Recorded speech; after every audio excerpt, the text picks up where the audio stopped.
Hello friends, welcome to JVSM Cooking. இன்னைக்கு நம்ம ரொம்ப ஹெல்தியான ரொம்ப டேஸ்டான முருங்கைக்கீரை குழம்பு கிராமத்து ஸ்டைல்ல எப்படி செய்யறதுன்னு பார்க்க போறோம். வாங்க நம்ம வீடியோக்குள்ள போகலாம்.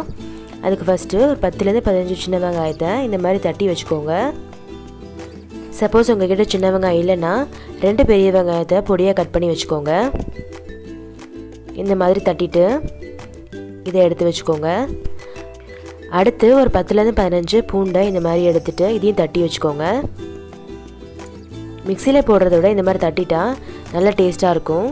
இந்த மாதிரி எடுத்து வச்சுக்கோங்க. இப்போது 2 தக்காளியை நான் கையாலே பிசைஞ்சு எடுத்து வச்சுக்க போகிறேன்.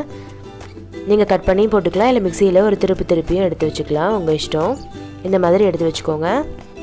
இது கூடவே 3 டேபிள் ஸ்பூன் பாசிப்பருப்பு, அப்புறம் 3 டேபிள் ஸ்பூன் துவரம்பருப்பு, ரெண்டுத்தையும் நல்லா கழுவிட்டு 15 மினிட்ஸ் ஊற வச்சுட்டு ஒரு 5 விசில் விட்டு எடுத்து வச்சுக்கோங்க. விசில் விடும் போதே 1 டீஸ்பூன் மஞ்சத்தூளும் கொஞ்சமாக பெருங்காயமும் போட்டு விசில் விட்டு இந்த மாதிரி எடுத்து வச்சுக்கோங்க. அடுத்து ஒரு டேபிள் ஸ்பூன் சீரகம், அப்புறம் 1 டேபிள் ஸ்பூன் சோம்பு, 1 டேபிள் ஸ்பூன் மிளகு, இது எல்லாத்தையும் மிக்சியில் ஒரு திருப்பி எடுத்து வச்சுக்கோங்க. முருங்கைக்கீரையை நல்லா சுத்தம் பண்ணிவிட்டு ஒரு 2-3 தடவை நல்லா அலசிட்டு இந்த மாதிரி எடுத்து வச்சுக்கோங்க. இப்போ நம்ம குழம்பு செய்ய ஸ்டார்ட் பண்ணிடலாம். இன்றைக்கி நான் மண் சட்டியில் குழம்பு வைக்க போகிறேன். சப்போஸ் உங்ககிட்ட மண் சட்டி இல்லைன்னா நீங்கள் எப்பயும் செய்கிற பாத்திரமே எடுத்து குழம்பு வச்சுக்கோங்க. அதில் 2 ஸ்பூன் எண்ணெய் ஊற்றிட்டு எண்ணெய் காஞ்ச பிறகு 1 ஸ்பூன் வடகம், அப்புறம் 1 ஸ்பூன் கடுகு சேர்த்துக்கிறேன். வடகம் இல்லைன்னா எங்கள் கடுகு மட்டும் சேர்த்துக்கோங்க. அதில் நம்ம தட்டி வச்ச வெங்காயத்தில் பாதி சேர்த்துக்கோங்க. மீதியை நம்ம அப்புறமேட்டு சேர்த்துக்கலாம், அது எப்போன்னு சொல்கிறேன். இதில் நம்ம எடுத்து வச்ச பருப்பு சேர்த்துக்கோங்க. இது கூடவே மீதி இருக்கிற வெங்காயம் அப்புறம் பூண்டு தட்டி வச்சோம்ல அதை சேர்த்துக்கோங்க. இந்த மாதிரி சேர்த்துக்கும் போது குழம்பு ரொம்ப டேஸ்ட்டாக இருக்கும். இது கூடவே நம்ம எடுத்து வச்ச தக்காளியை சேர்த்துக்கோங்க.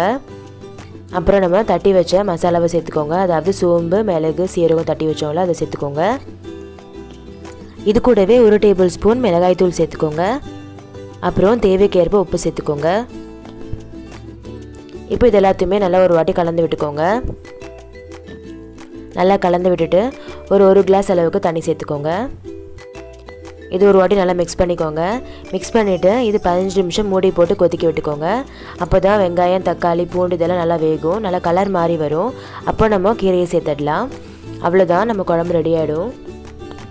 இந்த மாதிரி நல்லா கொதித்து வருது பாருங்கள். அவ்வளோதான், இன்னும் ஒரு 2 நிமிஷம் கொதிச்சா போதும், நம்ம கீரையை சேர்த்துடலாம். இப்போ பாருங்கள், நல்லா கலர் மாறிடுச்சு, எல்லாமே நல்லா வெந்துடுச்சு. இப்போ நம்ம கீரையை சேர்த்துடலாம். கீரை சேர்த்துட்டு 1 நிமிஷம் மட்டும் கொதிக்க விடுங்க. லைட்டாக ஒரு கொதி வரும், அப்போ அடுப்பு ஆஃப் பண்ணிவிடுங்க. அப்போ தான் கீரை கலர் மாறாமலும் இருக்கும், நல்லா டேஸ்ட்டாகவும் இருக்கும் குழம்பு. இந்த மாதிரி நல்லா கலந்து விட்டுட்டு ஒரே ஒரு கொதி வர வரைக்கும் மட்டும் வெயிட் பண்ணுங்கள். கொதி வந்துடுச்சு பாருங்கள், அவ்வளோதான், உடனே அடுப்பு ஆஃப் பண்ணிவிடுங்க. அப்போ தான் குழம்பு டேஸ்ட்டாக இருக்கும். அடுப்புலேருந்து எடுத்து கீழே வச்சுடுங்க. அவ்வளோதான், நம்மளோட முருங்கைக்கீரை குழம்பு எவ்வளோ சூப்பராக ரெடி ஆகிடுச்சு பாருங்கள். இந்த மாதிரி கண்டிப்பாக செஞ்சு பாருங்கள், ரொம்ப டேஸ்ட்டாக இருக்கும். இந்த வீடியோ பிடிச்சிருந்துச்சுன்னா JVSM குக்கிங்க்கு சப்ஸ்கிரைப் பண்ணுங்கள். எப்படி இருந்துச்சுன்னு கமெண்ட் பண்ணுங்கள். தேங்க்ஸ் ஃபார் வாட்சிங். டாட்டா.